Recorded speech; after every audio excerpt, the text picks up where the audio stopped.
નમસ્કાર, હું તો પોલીસમાં હું રોનક પટેલ આપનું સ્વાગત કરું છું. હું તો પોલીસના જે સતત 1559મો એપિસોડ અને 1559મા એપિસોડના 3 મુદ્દા છે. પહેલો મુદ્દો છે અધિકારીઓ અને કોન્ટ્રાક્ટરો જશે જેલમાં. આપ જે ખાડા જુઓ છો, રોડ તૂટેલા જુઓ છો, એ રોડ તૂટેલા અને ખાડા જે પડેલા છે એ કેસની અંદર અધિકારીઓ કે કોન્ટ્રાક્ટરો જેલમાં જાય તેવી સંભાવના છે ખરી? એ મુદ્દે ચર્ચા કરવી છે. બીજો મુદ્દો છે સુખી કેનાલમાં કોણ દુખી. તમને જાણીને દુઃખદ આશ્ચર્ય થશે, 250 કરોડના ખર્ચે આ સુખી કેનાલનું નવીનીકરણ થયું, હજી એનું લોકાર્પણ નથી થયું, પાણી પણ છોડવામાં નથી આવ્યું અને એ કેનાલમાં અનેક ઠેકાણે ગાબડા પડ્યા છે, એટલે બોલવું છે. અને ત્રીજો મુદ્દો છે જે દુર્ઘટના થઈ હતી, વિમાન દુર્ઘટના, એ પ્લેન ક્રેશનું સત્ય હતું શું? શરૂઆત કરીએ સૌથી વધુ અને હેરાન કરતી સૌથી મોટી સમસ્યાના મુદ્દાથી.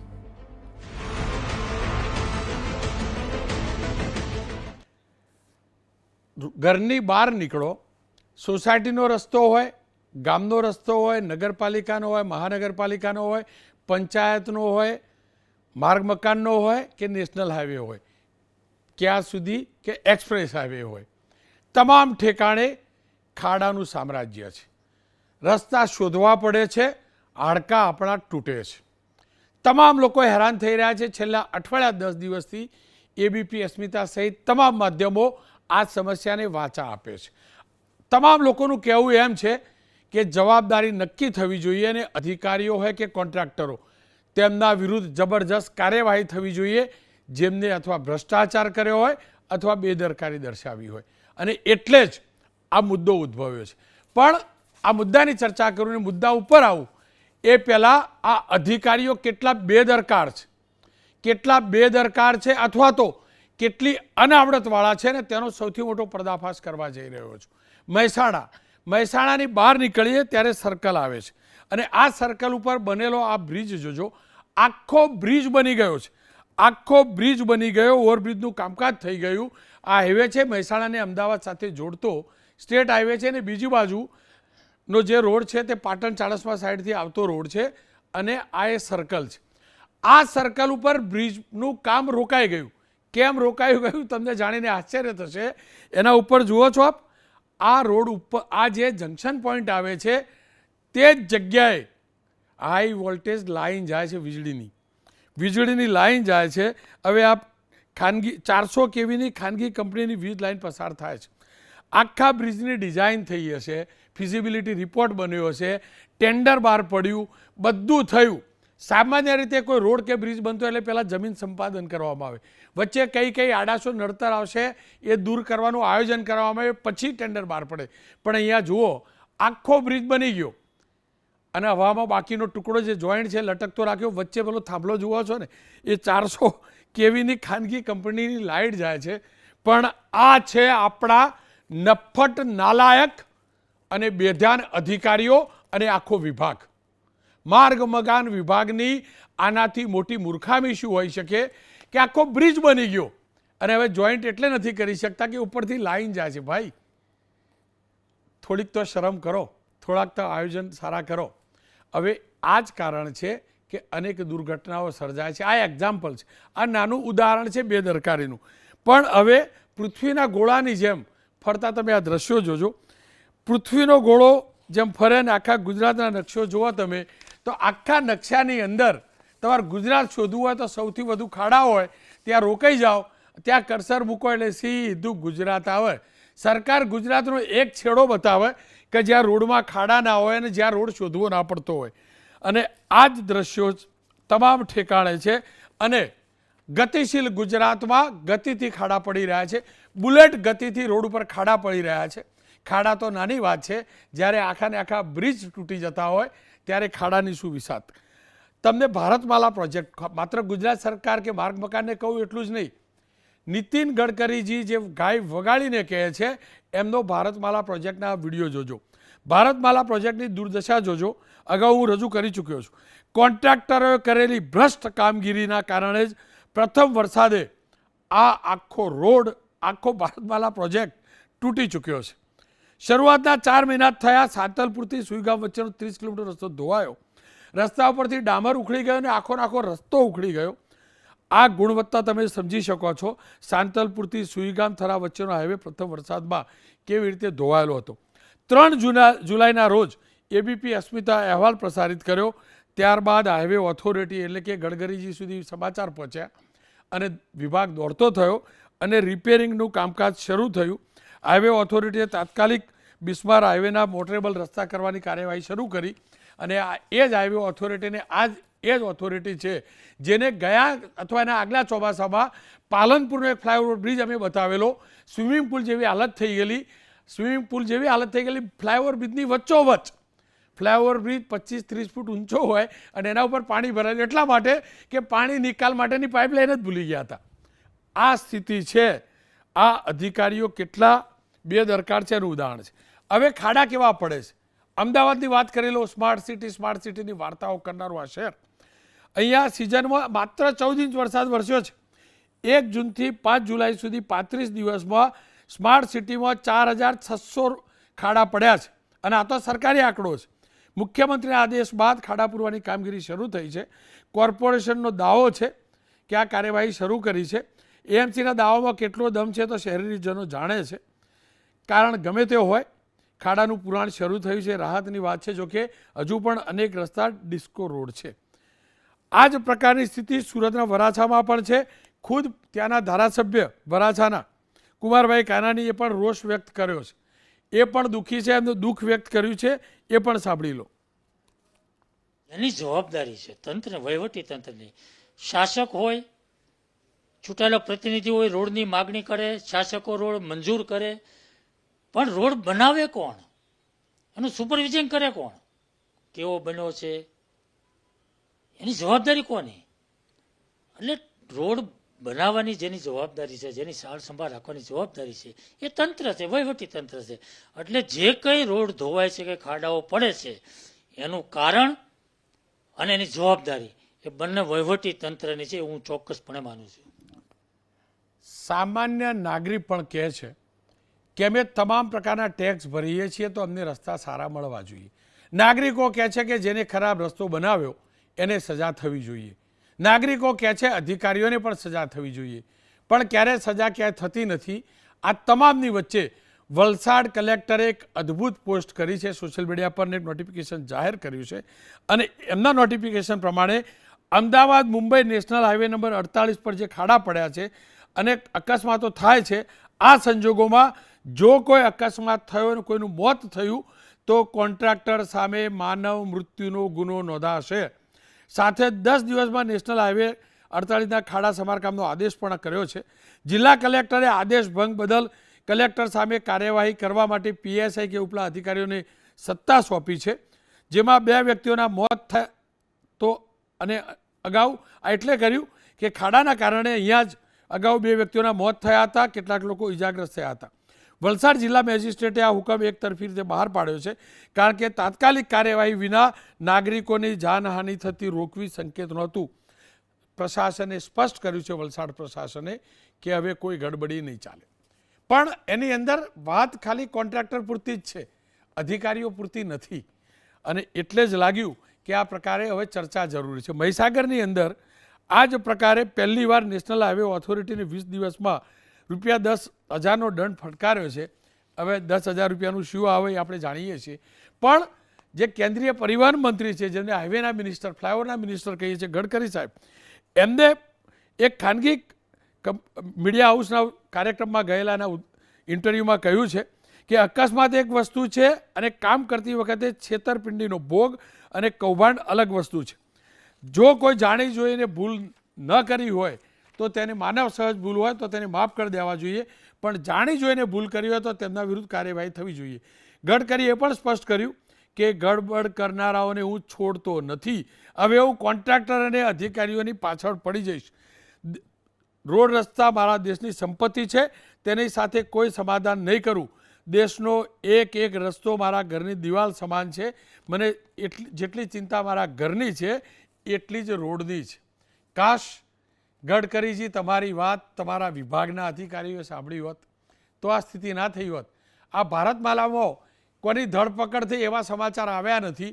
અપેક્ષા રાખું આપ કે આપનો વિભાગ આ મુદ્દે પોસ્ટ કરીને જણાવે કે આની અંદર કોની સામે એફઆઈઆર થઈ અને ઘરની દિવાલ ઉપર જેટલું છે એટલું જ મહત્વ આનું હતું કે નહીં. અને આપ તો સોશિયલ મીડિયાના માસ્ટર છો, એના ઉપર પોસ્ટ કરજો, અમે ટેલિકાસ્ટ કરી દઈશું. ખેર ચર્ચા જરૂરી બને છે. ધવલભાઈ પટેલ ભારતીય જનતા પક્ષના નેતા અને વલસાડના સાંસદ છે. જ્ઞાનીબેન ઠાકોર કોંગ્રેસના નેતા અને બનાસકાંઠાથી સાંસદ છે. જતીનભાઈ ઓઝા પૂર્વ કાર્યપાલક ઇજનેર છે માર્ગ મકાનના. નૈનેશભાઈ શાહ કમિટી મેમ્બર છે ગુજરાત કોન્ટ્રાક્ટર એસોસિએશનના. શરૂઆત મેં જ્ઞાનીબેન સાથે વાત કરી છે ને એનાથી કરી લઈએ. જ્ઞાનીબેન નમસ્કાર, આપનું સ્વાગત છે. જ્ઞાનીબેન, આ વલસાડ કલેક્ટરે નોટિફિકેશન જાહેર કર્યું, પોસ્ટ પણ કર્યું છે કે સમયસર જો હાઈવેનું રિપેરિંગ ના થયું અને એ ખાડામાં કોઈ પડ્યો ને કોઈના જાનમાલના નુકસાન થયું તો ખાસ કરીને મૃત્યુ થયું તો એ કેસની અંદર જે તે કોન્ટ્રાક્ટર વિરુદ્ધ પોલીસ ફરિયાદ દાખલ થઈ શકશે અને પોલીસ ફરિયાદ દાખલ કરવી તેવો આદેશ પણ કર્યો. આ નોટિફિકેશનની અસર શું આવશે? સૌ પ્રથમ તો રોનકભાઈ આપના માધ્યમથી મોડે પણ વલસાડ કલેક્ટરે થોડા ઘણા પણ પગલાં લીધા અને આ બાબતમાં કોન્ટ્રાક્ટરની એજન્સીઓને અને નેશનલ હાઈવે ઓથોરિટી કે જે એની એજન્સી હોય એને ક્યાંક ને ક્યાંક સારું કામ થાય એવા પ્રયત્નો કરવા માટેનો જે પ્રયત્ન કર્યો છે તો એ બદલ હું માનું છું ત્યાં સુધી એમની શરૂઆત સારી છે. એમાં કંઈક સુધારો આવશે એવું મને પોતાને લાગે છે. બીજું કે કોઈ પણ નિર્દોષ વ્યક્તિનું મોત થાય રોડ અકસ્માતની અંદર ને પણ ખાડાઓના કારણે, નબળી કામગીરીના કારણે. આજે જ રોનકભાઈ મારે ખૂબ દુઃખ સાથે કહેવું પડે કે આજે પાલનપુર એરોમા સર્કલે 3 દી પહેલાં જે માર્ગને મકાન પીડબ્લ્યુડીમાં નોકરી કરતો જોશી કે એની માનો એક જ દીકરો હતો, એ પોતે અધિકારી હતો ને ખાડાનું માપ લેતો હતો કે આનું એસ્ટિમેટ કેટલું આવશે આ રિપેરિંગ કરવાનું, અને એના ઉપર ટ્રક ફરી વળીને એ ખાડાનું માપ લેવા થતાં એની માએ એકલો એક દીકરો ગુમાવ્યો. અને એક કરુણ દ્રશ્ય કે તમે જુઓ તો એની માને આગળ પાછળ કોઈ નહોતું આ દીકરા સિવાય. આજે આખું ઘર એક અધિકારી બનાવતા એક ગરીબ માને, તકતા માને કેટલો એને સંઘર્ષ કરવો પડ્યો છે, કેટલી મજૂરી કરવી પડી છે.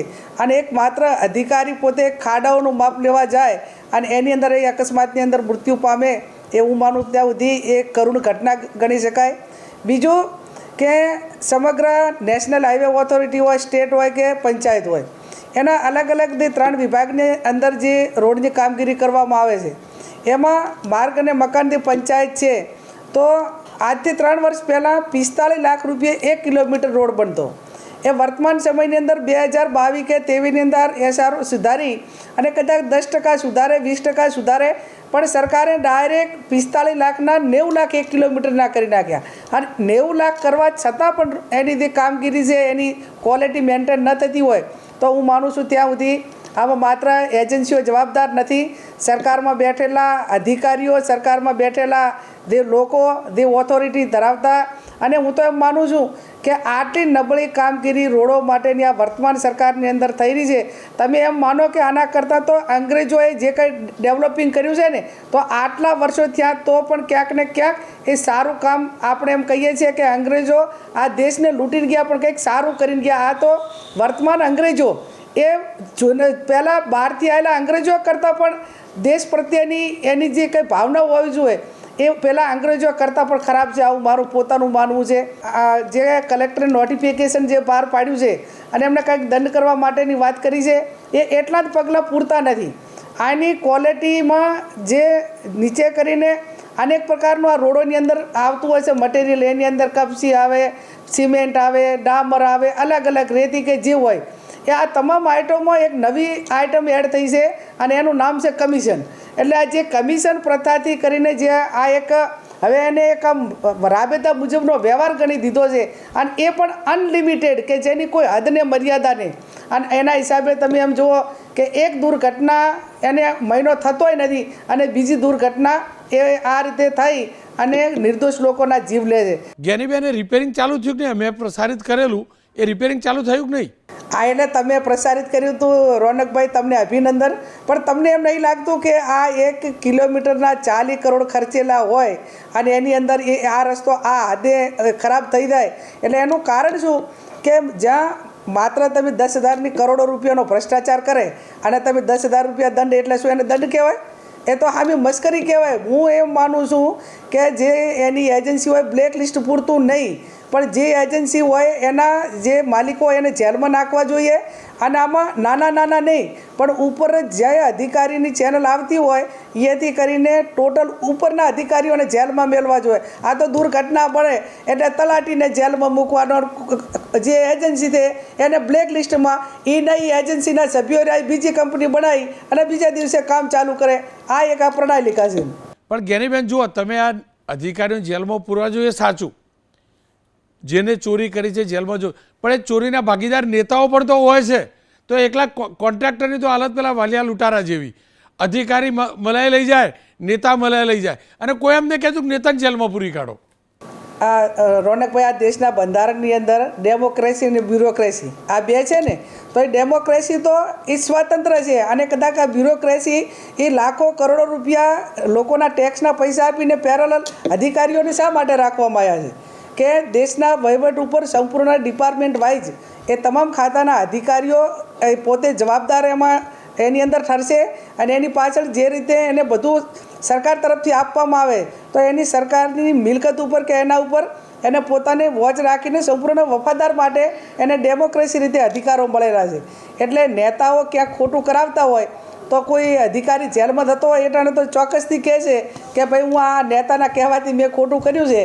તો જ્યાં સુધી હું માનું છું ત્યાં સુધી ફાઇનલ ઉચ્ચ અધિકારીઓ અને એજન્સી આ બંનેને જેલમાં એના તમે દંડ ભરાવો, બ્લેક લિસ્ટમાં મૂકો, ને અધિકારીની બદલી કરો, એની તપાસ ટીમની રચનાઓ કરો, એ એનું કોઈ સોલ્યુશન મને લાગતું નથી. નહીં, જે તે વિસ્તારના ધારાસભ્ય, જે તે વિસ્તારના સાંસદના ધ્યાન બહાર તો થાય નહીં બેન. પણ જો રોનકભાઈ, સંસદ સભ્ય હોય, ધારાસભ્ય હોય, તો એ પૈકીમાં એમને ખરાબ કામ કરવા માટેનું કહેતા હોય તો એમને જાહેરમાં કહેવું જોઈએ કે ભાઈ આ વસ્તુ શક્ય નથી. વિશ્વના ઘણા બધા દેશો છે કે અમુક બાબતની અંદર એની કોઈ બાંધછોડ જ નથી. એટલે એમાં અધિકારીઓએ જવાબદારીમાંથી છટકી કહેતા નથી. કોઈ ધારાસભ્ય કે સંસદ સભ્ય કોઈ લોકોનો પગાર એ લાખો કરોડો રૂપિયા લેતા નથી. આ લાખો કરોડો રૂપિયા ખર્ચીને સરકાર જે પગાર આપે છે એટલે એની અંદર જવાબદાર અધિકારીઓ બંધાયેલા છે. ને આવું નેતા મેં અગાઉ કીધું એમ કે સરકાર તરફથી કે કોઈ નેતાઓ તરફથી કોન્ટ્રાક્ટરોને કે એજન્સીઓને કે કોઈને હેરાન કરવા માટેનું કે કંઈ કરતા હોય તો એમને પણ ખુલ્લા પાડવા પડે. શા માટે ખુલ્લા નથી પાડતા? એનું કારણ એ છે કે કાં તો તમે બધા ભળેલા છો, અને અથવા તો તમે કહેવા માટે અને તમારી પોતાની દેશના લોકો સાથે કે વિભાગને જે તમારો ડિપાર્ટમેન્ટ છે એને ક્યાંક ને ક્યાંક વફાદાર નથી. બેમાંથી એક વસ્તુ.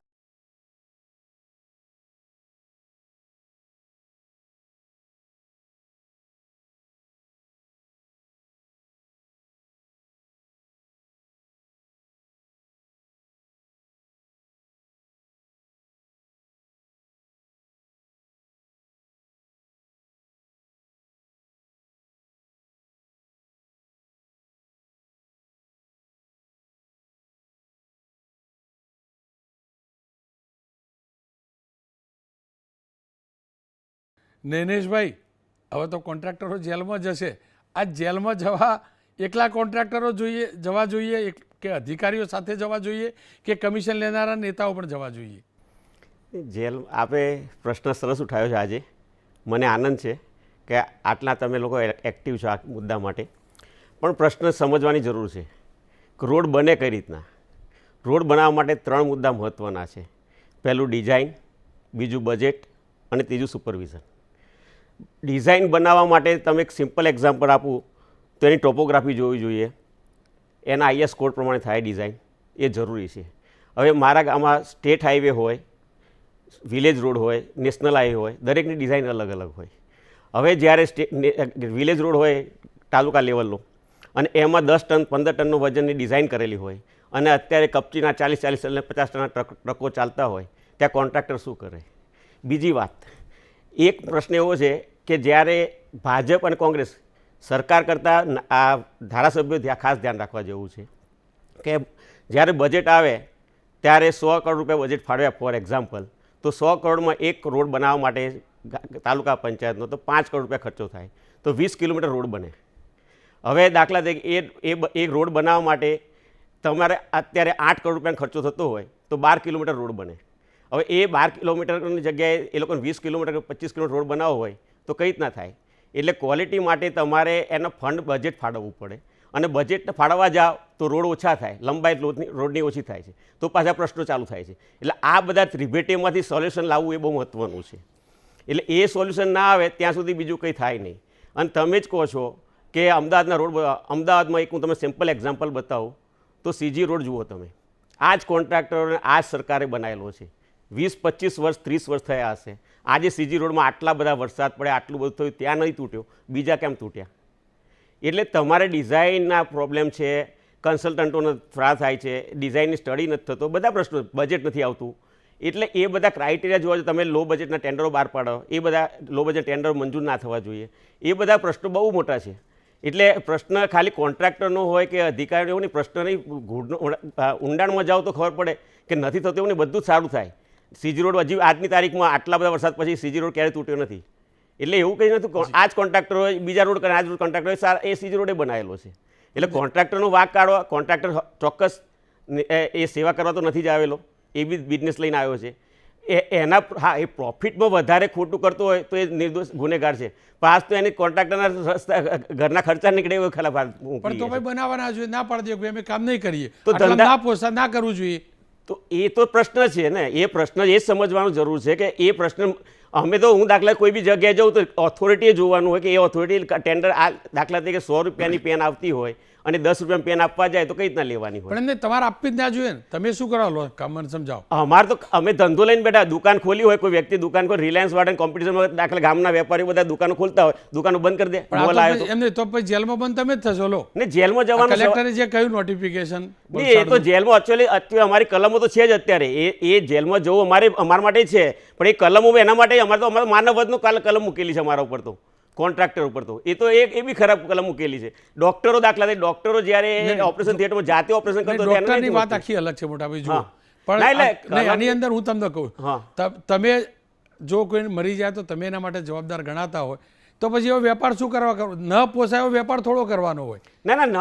અને બીજું પ્રમાણિકતાથી અહીંયા છાતી ઉપર હાથ મૂકીને કહેજો કેટલા ટકા આપવા પડે છે. ના, ટકાની વાત સાચું કહેજો. જો આપવા પડે પુરાવા સાથે કહું, તમે કહેતા ના, એ પુરાવાની એ બધી વાત આપો છો એ હકીકત છે, બરાબર? તમે નહીં બોલો, આપો છો એ હકીકત છે. ભ્રષ્ટાચારની તમે બે વાત કરો. તમે હું તો ઇન્ડિયામાં કે વર્લ્ડમાં કોઈ જગ્યાએ મને બતાવો તમે જે ભ્રષ્ટાચાર કરો. ભ્રષ્ટાચારની બે રીતો હોય છે, એક વહીવટીનો બીજો અલગ વસ્તુ છે. સમજા ભ્રષ્ટાચાર પર વાત કરી. ભ્રષ્ટાચાર હું તમને એક વાત કહું, તમે દાખલા આરટીઓ, હું તમને ભ્રષ્ટાચાર કેવો આપવો પડે એક ના, હું તમને સિમ્પલ એક્ઝામ્પલ બતાવું. દાખલા તરીકે મને ને તમને અનુકૂળ હોય, દાખલા મારે લાયસન્સ કઢાવવું છે, બરોબર? આરટીઓ હું જઉં તો મને 5 ધક્કા ખવડાવે, ત્યારે પાછો કાઢ કરે. ઓકે, એ બરાબર છે, પણ મારે ખોટા ડોક્યુમેન્ટથી લાયસન્સ લેવાનું એ તો ખોટું કહેવાય. ખોટા લાયસન્સ ની સાચું હોય તો 5 ધક્કા ખવડાવે છે ઓફિસર્સ. તમે ખુદે અનુભવ તમને પોસાતું ના હોય અને પાછા તમે રૂપિયા ખર્ચો. તમને એક તો તમે કોઈ બજેટ ઓછું હોય, ડિઝાઇન ખોટી હોય, પોસાતું રૂપિયા બી આપવાના. તો કામ કરીએ. તમે દાખલા હું એક સિમ્પલ કહું કે 100 mm નું નીચે દાખલા સ્પાઉલ નાખવાનો હોય, દાખલાથી ફોર એક્ઝામ્પલ, એની જગ્યાએ 70 mm નો સ્પાઉલ ના આવે તો શું કરવાનું? કોન્ટ્રાક્ટનું કેમ વાંકાવાનું? ડિઝાઇનમાં એ આવ્યું હોય તો ડિઝાઇન શું કરો? તમે જે ડિઝાઇન કરેલી હોય, દાખલા તરીકે સ્ટેટ હાઈવેની ડિઝાઇન કરી હોય, નેશનલ હાઈવેના વ્હીકલ ચાલે એના ઉપર. બીજી રીતે પૂછું ખાલી સવાલ, તમારે જે આપવા પડતા હોય ના આપો તો કેટલા ટકા ગુણવત્તા સુધરી છે? ગુણવત્તાને એના કોઈ લેવા દેવા જ નથી. તો ખરું મોટા ભાઈ, 1 કરોડનું કામ હોય અને 2% અહીંયા, 1.5% અહીંયા, 1.5% અહીંયા, એવા 8-10% બી થતા 10% ગુણવત્તા સારી થાય ને. હજી હું પ્રશ્ન તમે કહું છું કે કોઈ બી વસ્તુમાં દાખલા 2-5% કે આ બધું તમે જે આ હોનારત થઈ છે એ ચલો હું 10% ઉમેર દઉં તો હોનારત બચી જાય તમને એમ કહો ચલો. એ તો 2% થયું હોય તો બચી તમને જાય. એક સિમ્પલ એક્ઝામ્પલ આપું. તમે જે રોડ બતાવ્યા ને એ હાલત તમે રોડની તમે જોઈ, બહુ ખરાબ હાલત છે. હું તમને એમાં ભારત માલાવાળો તમે જોયો રોડ, ના, હું શું વાપર્યું છે કોન્ટ્રાક્ટર? હું તમને એ જ કહું છું કે એ માન લો કોન્ટ્રાક્ટર તમે એમ કહો છો 7% 5% આપ્યા, એ 5% ચલો ના આપ્યા હોત રોડ સુધરી ગયો હોત. નહીં, એ તો કેમ આપે? કારણ કે 25 કમાતો તો આપે ને. તમારે એ હું સમજાવું, મુદ્દો એ 7% કેમ આપે? કે ડિઝાઇનનો પ્રોબ્લેમ છે. ડિઝાઇનને તમારે સમજવાની જરૂર છે. તમે કોઈનો દોષારોપણ કરશો ને તો હું તો આ પ્રશ્ન સોલ્યુશન જ નહીં આવે. કારણ દોષારોપણ કરતા એના સોલ્યુશન લાવવા માટે પ્રયત્ન કરો કે આ નુકસાન કયા કારણે થાય છે. તમે બજેટ આપો સાહેબ, હું તમને કેટલાય રોડ બતાવું કે બજેટ આપ્યા હોય તો રોડ બન્યા હોય. ચલો, આપણી જોડે જતીનભાઈ ઓઝા સાહેબ જોડાયા છે. ઓઝા સાહેબ, જુઓ, વિભાગને હું જાણતો નથી પણ આખું ગામ કહે છે, આખું ગામ કહે છે. હવે આ કોન્ટ્રાક્ટર સાહેબનું કહેવું એમ છે એસોસિએશનનું કે ડિઝાઇન જ પ્રોપર હોતી નથી. ડિઝાઇન તો માર્ગ મકાન વિભાગે જ બનાવડાવવાની હોય. ચલો, કરપ્શનવાળું ભૂલી જઈએ તો ડિઝાઇન જ પ્રોપર ના બનાવે કોન્ટ્રાક્ટર રોડ કેવી રીતે બનાવે?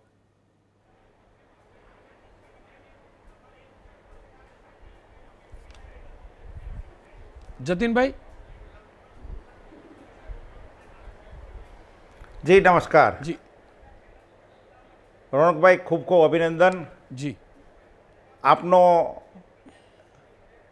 એબીપી અસ્મિતામાં પ્રજાનો પ્રશ્ન પ્રજા સમક્ષ રજૂઆત કરો છો એ એક બહુ સરસ વાત છે અને આમાં જોડાવા બદલ આપનો ખૂબ ખૂબ આભાર માનું છું.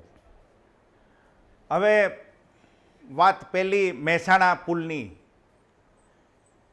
બહુ સ્પષ્ટ વાત છે કે કોઈ પણ કામ મંજૂર થાય અને મંજૂર થાય પછી એના અંદાજ લેવામાં આવે. અંદાજ બને પછી ટેન્ડરિંગ થાય. ટેન્ડરિંગ પહેલાં આખી સાઇટ ક્લિયર હોવી જરૂરી છે. જે તે અધિકારી અને જ્યાં ટેન્ડર મંજૂર થાય છે એ એની ચકાસણી કરવી જોઈએ. અનફોર્ચ્યુનેટલી એક બહુ દુઃખદ વાત છે કે આટલો બધો ખર્ચો કર્યો, આટલું બધું કામ જ્યારે જેની અપેક્ષા રાખી હતી કે આ પ્રકારનું કામ લોકોને મળશે, પ્રજાને મળશે, એ કામ નથી થયું. એટલે આમાં બહુ મોટી ગંભીર ક્ષતિ કહેવાય. હું એવું માનું છું કે આ વસ્તુ દુર્ભાગ્યપૂર્ણ છે કે કોઈ પણ કામને આવા વીજ થાંભલા એ દેખાયા નહીં. શા માટે આ થઈ જાય?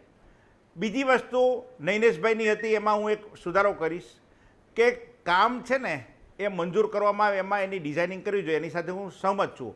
પણ કામની ગુણવત્તા એ પહેલો પ્રશ્ન છે. કોઈ પણ મટીરિયલ જે વાપરવામાં આવે છે એની પણ ચકાસણી થવી જોઈએ.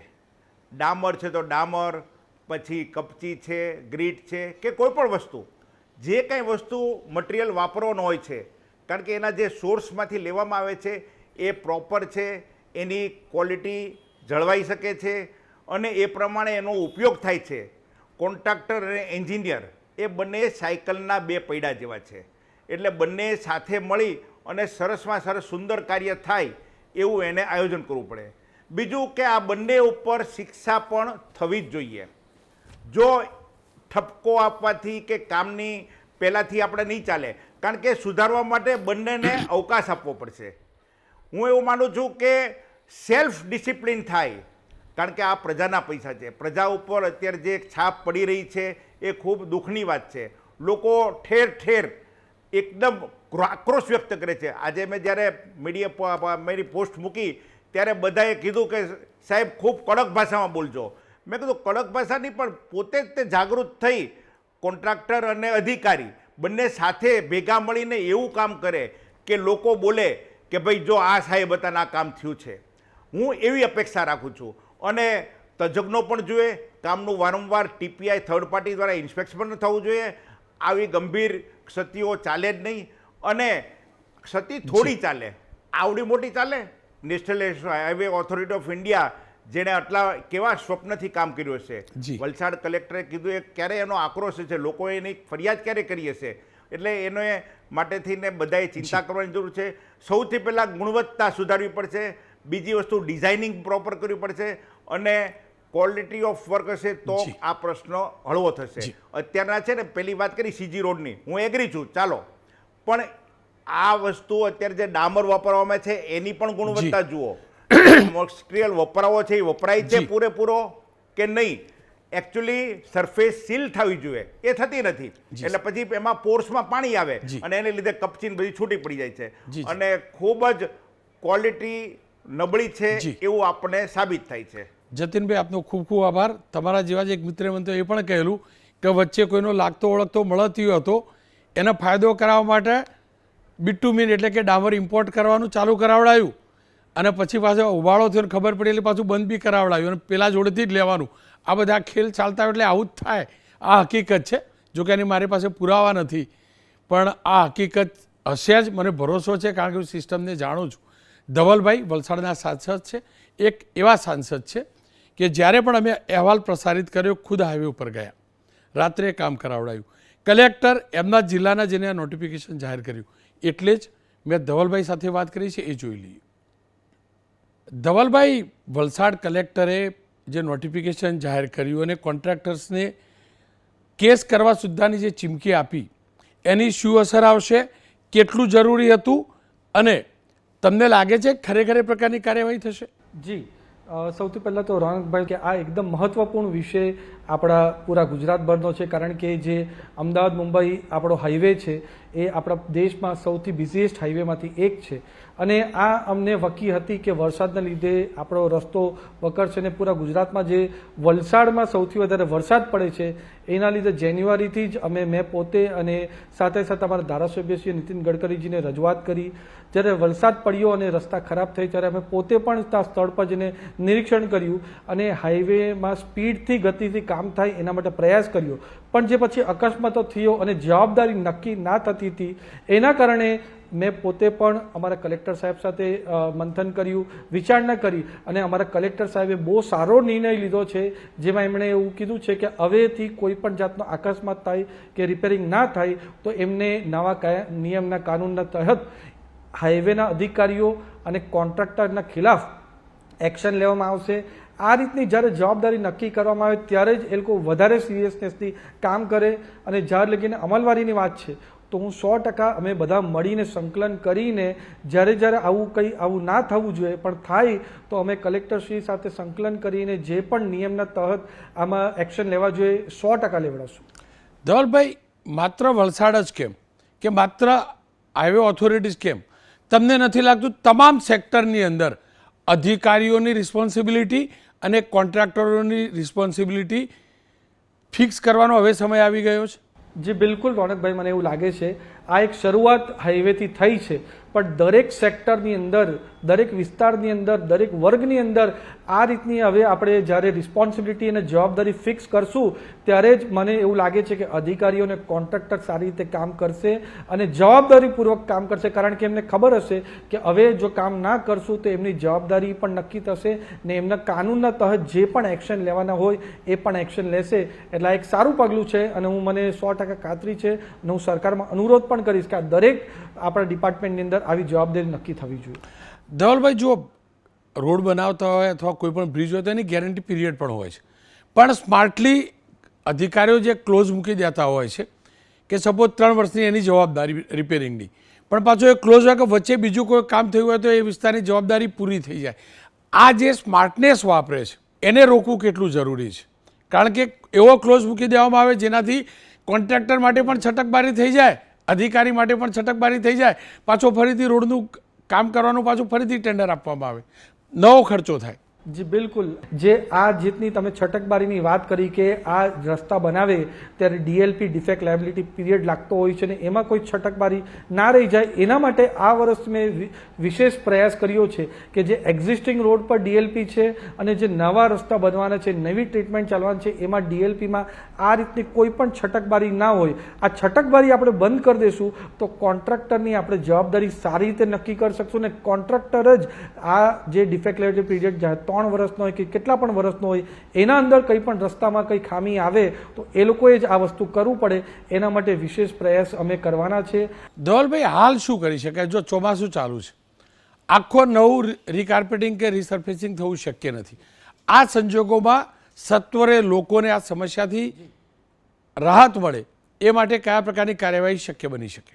જી, જે હમણાં વલસાડ જિલ્લામાં અમે કરી રહ્યા છે NH48, NH848 અને NH56માં કે જેટલા ડ્રાય સ્પેલ મળે છે એમાં અમે હોટ મિક્સથી અમે એવા 11 પેચીસ આઈડેન્ટિફાઈ કર્યા છે જ્યાં રસ્તો હમણાં થોડા ખરાબ હાલતમાં થોડા દિવસ પહેલાં હતા, ત્યાં અમે તરત જ અમે એ હોટ મિક્સના થ્રુ અમે કરાવ્યા છે. જ્યાં હોટ મિક્સ ના થાય ને વરસાદ નોનસ્ટોપ પડતો હોય તો ત્યાં અમે બીજી બધું આપણે પેવર બ્લોક હોય કે બીજા રીતે અમે GSB નાખીને કરતા હોય, પણ જેવા ખાડા આઈડેન્ટિફાઈ અમે નેશનલ હાઈવેના અધિકારીને અમે પણ જાણ કરીએ છીએ, અમારા લોકો પણ જાણ કરીએ છીએ. એટલે આ બે પદ્ધતિથી અમે કરીએ છીએ કે જો ડ્રાય સ્પેલ મળે તો અમે આ હોટ મિક્સથી કરીએ છીએ અને ડ્રાય સ્પેલ ના મળે ને વરસાદ સતત ચાલુ હોય તો પછી આ પેવર બ્લોક અને GSBથી કામ કરીએ છીએ. પણ છતાં જે રસ્તાની હાલત હમણાં અમે જોઈ છે મને એવું લાગે છે કે આનું એકદમ જડમૂળથી રિવેમ્પ આપણે વરસાદ પછી 100% કરવો જ પડશે.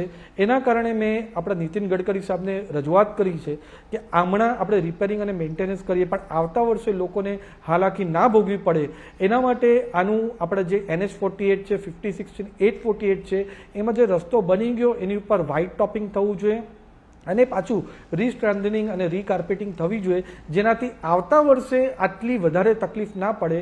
ટ્રાફિક વધારે હોય પણ જેટલી તકલીફ પડી એનાથી 80 થી 90% અગર જો આપણે વ્હાઇટ ટોપિંગથી અને રીસ્ટ્રેન્થનિંગ અને રીકાર્પેટિંગથી આપણે સમસ્યા હલ કરી શકીએ, એના માટે વરસાદ પતે પછી જ આપણે આ બધી કાર્યવાહી તરત ચાલુ થાય એના માટે પણ મારા પૂરા પ્રયાસ ચાલુ છે. કાલે અમે નીતિન ગડકરી સાહેબની ટીમ સાથે અમારા હાઈવે બોર્ડના જે નેશનલ ચેરમેન છે વેંકટજી, આપણા ગુજરાતના જે આરઓ છે એમની સુનિલ યાદવજી અને NH48ના વડા છે સંજય યાદવજી, એની સાથે પણ અમે એક મોટી અમે મિટિંગ કરી છે.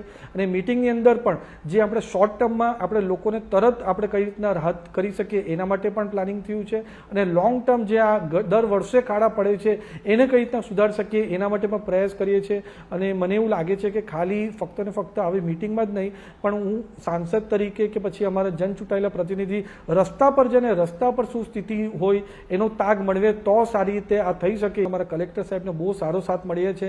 કલેક્ટર સાહેબ પણ આના માટે અમને મદદ કરી રહ્યા છે.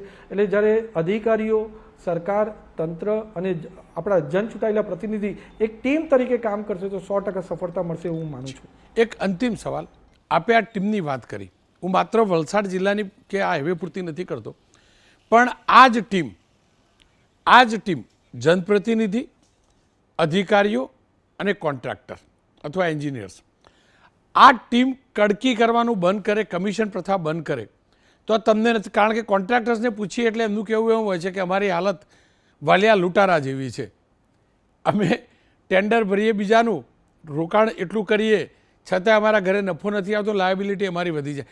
તમને નથી લાગતું આ પ્રકારના કામમાંથી તમામ લોકોએ, એ નેતા હોય, અધિકારી હોય, આ તમામ લોકોએ કમિશનબાજીથી પર રહેવું જોઈએ?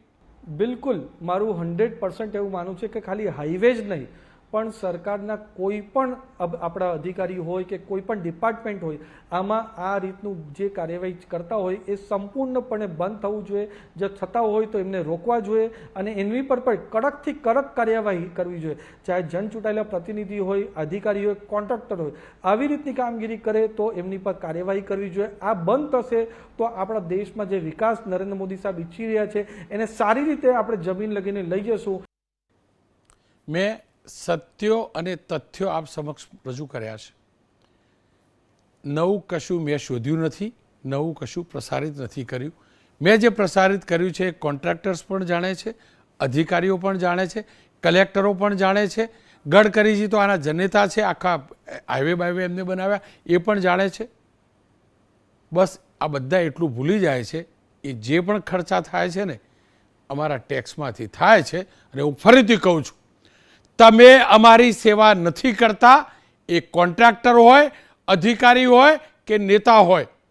સારો રોડ આપવો એ સરકારની ફરજ છે. તમે સેવામાં રોડ નથી આપતા, સબસિડીમાં રોડ નથી આપતા, તમારી જવાબદારી છે અમને જીવતા રાખવાની. દુઃખની વાત એ છે કે અધિકારીઓને અંદર કરવાના, નેતાઓને અંદર કરવાના નિર્ણય કોણ લે? નિર્ણય કરવાવાળા કોણ? નેતાઓ. બિલ પાસ કરવાવાળા નેતાઓ. એ નિર્ણયનું ઇમ્પ્લિમેન્ટેશન કરવાવાળા કોણ? અધિકારીઓ. બસ આ તો તકલીફ છે ને, આ જ તકલીફ છે. એટલે ક્યારેય કોઈ નેતા કોઈ અધિકારી અંદર નહીં જવાનો. આપણા તૂટ્યા છે અને તૂટતા રહેશે.